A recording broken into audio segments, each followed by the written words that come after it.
Today is day 11 of the Diamine Inkvent Calendar for 2025.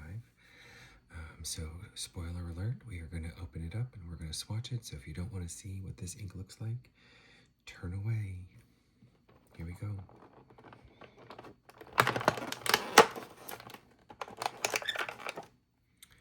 This is called BRRR.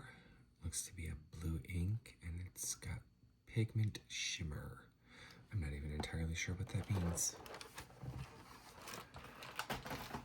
But let's open it up together and find out.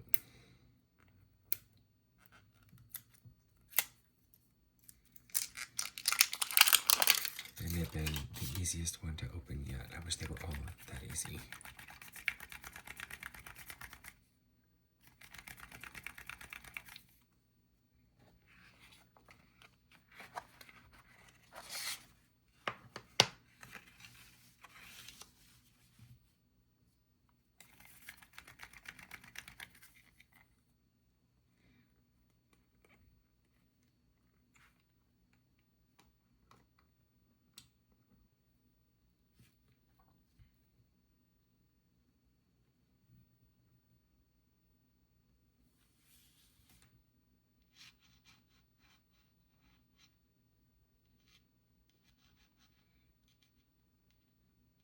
A couple of the inks have been on the dry side. This one is nice and juicy.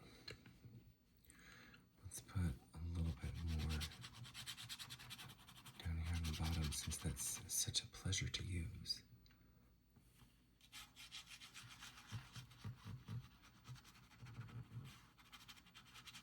I'm really intrigued what a pigment shimmer could be.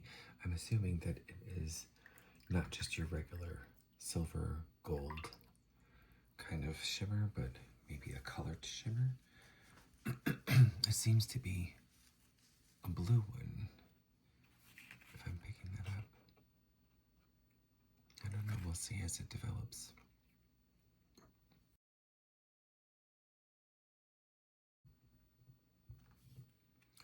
That looks to me like it's got a little shading too. You can see a little bit of a darker outline around the outside.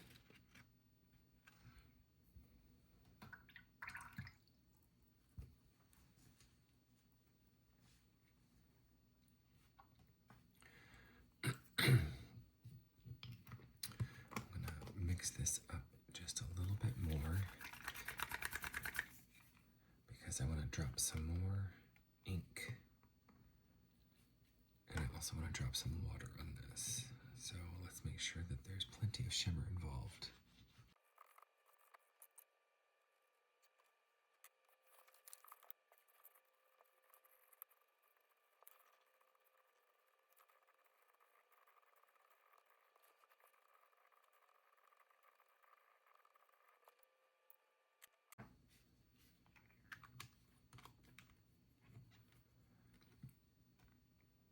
It looks to me like it's blue shimmer on the bottom of there.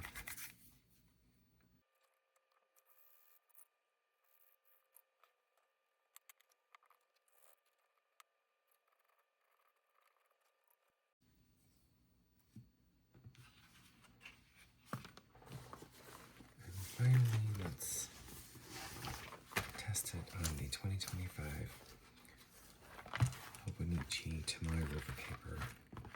That's not a Hobonichi.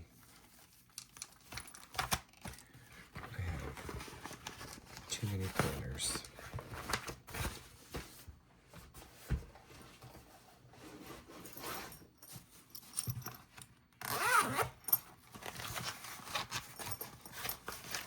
That's a Hobonichi.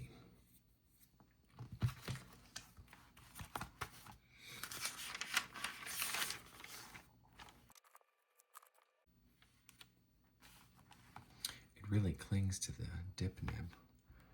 Whatever the chemistry is behind this, it's very well lubricated.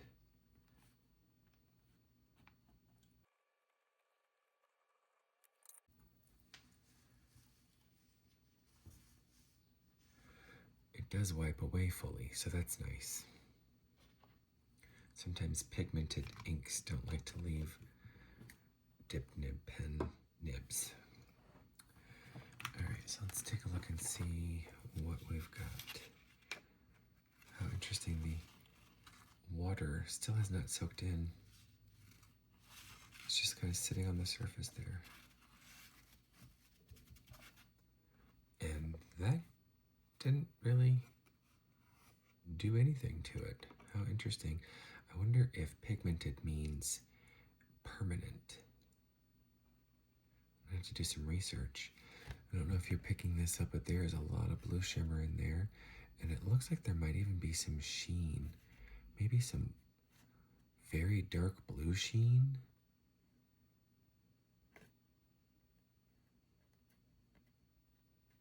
And there's a lot of shimmer in that. Now, on the Midori paper, I was able to water it down. Maybe this had just dried too much before I put water on it, because this I was able to water and pull down, and it's got a beautiful effect.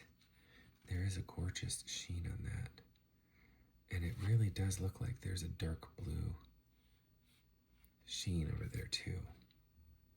So we've got shading, sheen, and shimmer all in the same ink, and it's a gorgeous medium bluish tealish. I love that color. This is giving Fur and Fog a run for money for number 1 for me. The H and the O are still a little bit wet, so I'm going to let that dry.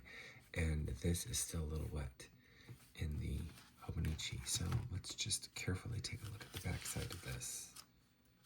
See if we have any bleeding. Oh yes. The beginning and the end, just like the others. Where there's the most ink on the nib is where it bleeds through, especially in these darker saturated inks. No bleed through on the Col-O-Ring. No bleed through on the Midori cream. So all of these so far seem like they're pretty safe for the most part, with the exception of this bad batch of paper. So there you have it, day 11. Tell me what you think. Do you love it as much as I do? Do me a favor, like this video if you liked it, so we can get the word out there about my channel. I'd really appreciate it. And take care of yourself and take care of each other. Have a great day.